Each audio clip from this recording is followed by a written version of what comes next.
ओम शांति। देव कन्या के नाम से प्रसिद्ध, अपने नाम अनुरूप सबका मन मोहने वाली मोहिनी बहन, सदा हर्षित मुख, मिलनसार, खुश मिजाज, प्रसन्न चित्त, सर्व प्रति प्यार और कल्याण की शुभ भावना रखने वाली, निश्चय बुद्धि, निश्चल प्रेम की मूरत। आइए आज मोहिनी बहन के जीवन की कुछ रोचक एवं दिलचस्प बातें सुनते हैं। मोहिनी बहन, जिनका लौकिक नाम कामिनी था, का जन्म 24 मई 1939 को नवाबों के शहर लखनऊ में एक बहुत धार्मिक परिवार में हुआ था। आपके परिवार में सब अलग अलग इष्ट देव देवियों की पूजा करते थे। आपकी माता दुर्गा की उपासिका थी, तो पिता शिव की पूजा करते थे और आपकी दादी कृष्ण भक्त थी। आपने कभी भगवान को पाने की कोई कोशिश नहीं की, परंतु धार्मिक परिवार होने के कारण आपको सबका आशीर्वाद स्वतः मिलता रहता था। एक बार आपसे कृष्ण की पीतल की मूर्ति गिर गई और उसमें निशान पड़ गया, तो आपकी दादी ने उस खंडित मूर्ति को राधे की मूर्ति के साथ विसर्जित करने को कहा। इस बात से आपको बहुत दुख हुआ और आघात पहुंचा कि हमारी तरह मूर्ति को मलहम लगाकर ठीक नहीं किया जा सकता और एक मूर्ति के साथ दूसरी की अकारण ही विसर्जित होना पड़ता है। इससे आपको जो थोड़ी बहुत ईश्वर के प्रति आस्था थी वो भी समाप्त हो गई और आपका भगवान के प्रति डर बढ़ गया। आप 12 वर्ष की अल्प आयु में यज्ञ में आई थी। आपका यज्ञ में आना भी अचानक हुआ था। एक बार आप सिनेमा देखने जा रही थी, तो वहाँ आपको एक बोर्ड पर लिखा दिखाई दिया कि 7 दिन में भगवान के दर्शन। आप उत्सुकतावश और टाइम पास करने के लिए उस स्थान पर गई। वहाँ शांतामणि दादी से आपको ज्ञान प्राप्त हुआ। दोबारा आपका वहाँ जाना नहीं हुआ और आपको केवल यही बात याद रही कि आत्मा अमर, अविनाशी है और शरीर नाशवान है। कुछ समय के बाद आपकी मौसेरी बहन बर्मा से लखनऊ आई। जब भी आपका उनसे मिलना होता तो उनके युगल आपको आत्मा का ज्ञान देते।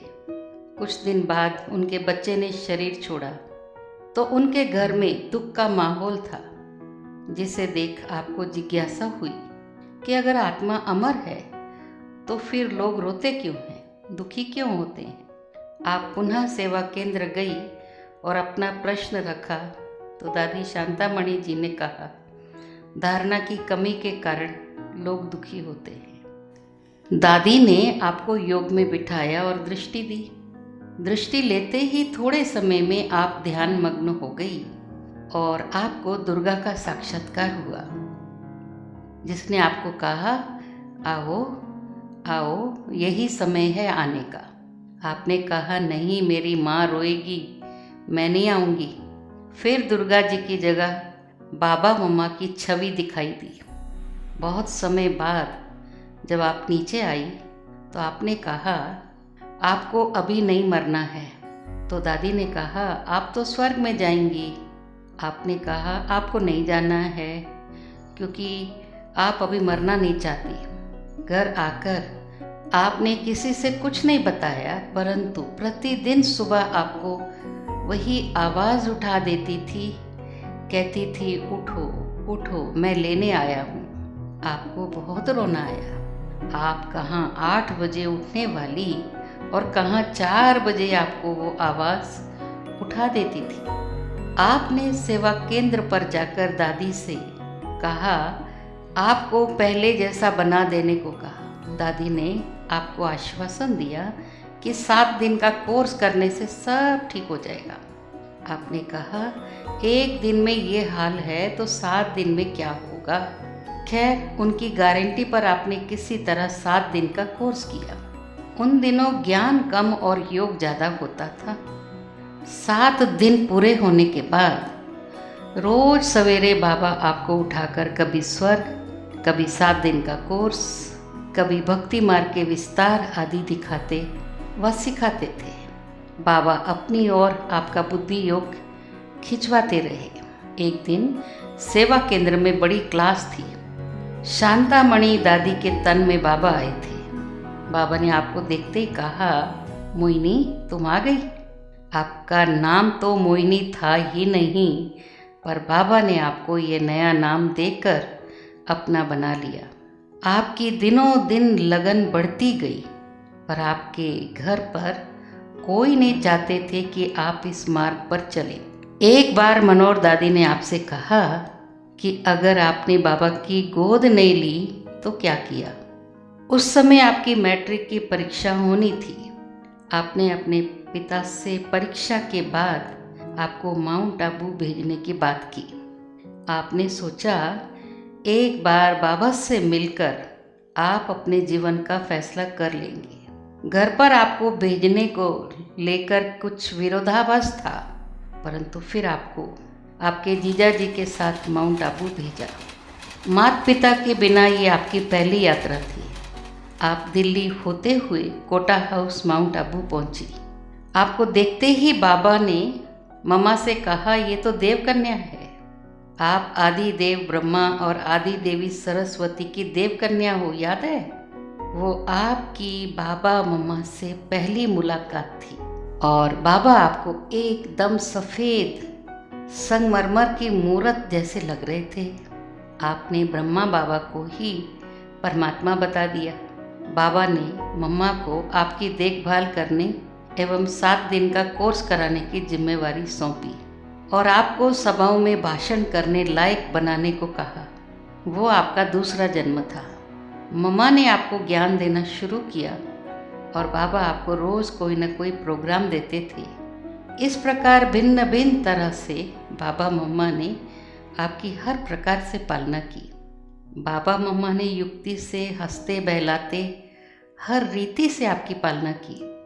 आपको भाषण करना, खाना बनाना, रहन सहन के तौर तरीके आदि सिखाए और ज्ञान योग से संपन्न बनाकर होशियार बनाया।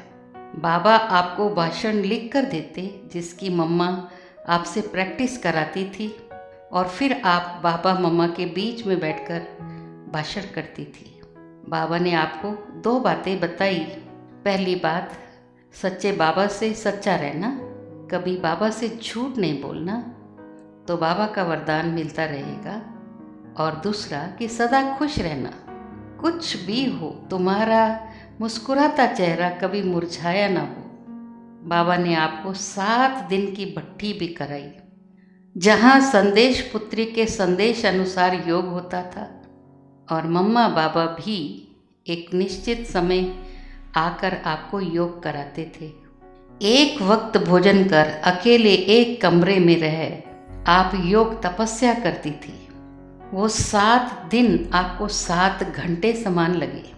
आपकी बुद्धि परम धाम में बाबा में ऐसी टिक गई थी कि आपको आवाज़ में आने का और कमरे से बाहर आने का मन ही नहीं होता था। आपकी बुद्धि बदल गई और आप नष्टो मोहा स्मृति स्वरूप बन गई। आपका कहीं भी लगाव झुकाव नहीं रहा। आप माउंट आबू गई तो 15 दिन के लिए थी, परंतु 2.5 मास के बाद आप वापस लखनऊ गई। लखनऊ लौटने के बाद आप जिसे देखती उसे आत्मा ही देखती। स्कूल में अध्यापकों, घर में माता पिता, सबके प्रति आपकी रूहानी दृष्टि हो गई। उनको लगा आपको तो कोई जादू हो गया है। इस कारण आपके घर वालों ने आपका ब्रह्मा कुमारी आश्रम जाने पर पाबंदी लगा दी, तो आपने भोजन भी नहीं किया। सुबह होते ही आप तैयार होकर सीधे ब्रह्मा कुमारी आश्रम चली गई और वहाँ आपने भोजन ग्रहण किया। उस दिन से आपके माता पिता से आपकी रग टूटती गई। आपकी सेवा करने में लगन लग गई। वहाँ एक साधु था जो ब्रह्मा कुमारियों की बड़ी निंदा करता था।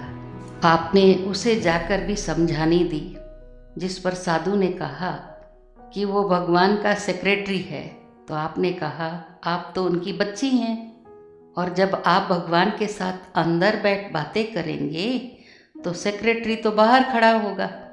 बाबा ने ऐसा नशा चढ़ाया था कि सारी दुनिया शतरंज की मोहरें जैसी लगती थी।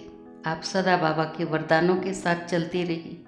आपको कभी भी किसी भी प्रकार की चिंता नहीं होती थी।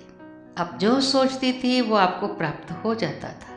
भगवान ने आपकी पालना इतनी अच्छी रीति की थी कि आपका जीवन सब प्रकार से संतुष्ट एवं सुखी बन गया था। यज्ञ में आपने दादी प्रकाशमणि जी के साथ लंबे काल तक सेवा साथी के रूप में सेवाएं दी। दादी के साथ रह आप अनेक योग्यताएं एवं कलाओं में परिपूर्ण बनी। आप ज्ञान योग द्वारा तीक्ष्ण धारणा स्वरूप बनी। आपको सेवाओं का बहुत उमंग उत्साह रहता था। आप संस्था की सभी गतिविधियों में भागीदारी निभाती थी। आपने कनाडा, अमेरिका, जापान, ऑस्ट्रेलिया आदि कई स्थानों पर ज्ञान और योग की अलख जलाई। आपने ग्रामीण विकास विभाग की अध्यक्षता के रूप में सेवारत हो ग्रामीण विकास एवं बेहतर मानव जीवन के लिए अनेक कार्य किए। आप बहुमुखी प्रतिभा की धनी थी। आप बहुत अच्छी एडमिनिस्ट्रेटर थी। बाबा ने आपका दिव्य दृष्टि का पाठ भी खोला था और आपने संदेशी का बहुत अच्छा पाठ भी बजाया। ईश्वरीय संदेश वाहक बन ग्रामीण विकास, बेहतर जीवन एवं आदर्श समाज की स्थापना हेतु या मुश्किल परिस्थिति में निर्णय लेने में आप सदा एक लौह पुरुष की भांति खड़ी रही। जोनल इंचार्ज गंगे दादी के देहावासन के पश्चात आपको यूपी जोन के निर्देशन की भी कमान सौंपी गई थी। आध्यात्म और राजयोग में पारंगत आपको आपके उत्कृष्ट कार्य के लिए कई राष्ट्रीय एवं अंतर्राष्ट्रीय अवार्ड से भी नवाजा गया था।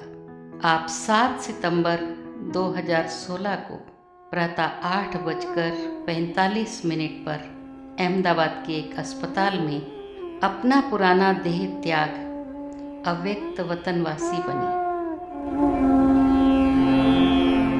बगिया का हर फूल कहे दीदी तेरी कहानी। ऐसी अनेक विशेषताओं की धनी, सर्वस्नेही, रहमदिल, यज्ञ प्रेमी, दृढ़ संकल्पी, निश्चय बुद्धि, सरल एवं निर्माण चित्त आत्मा को उनके पुण्य तिथि पर हमारी भावभीनी श्रद्धांजलि।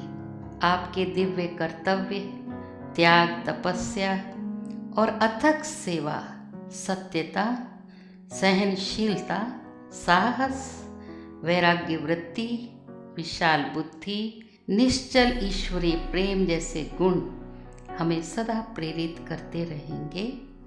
ओम शांति।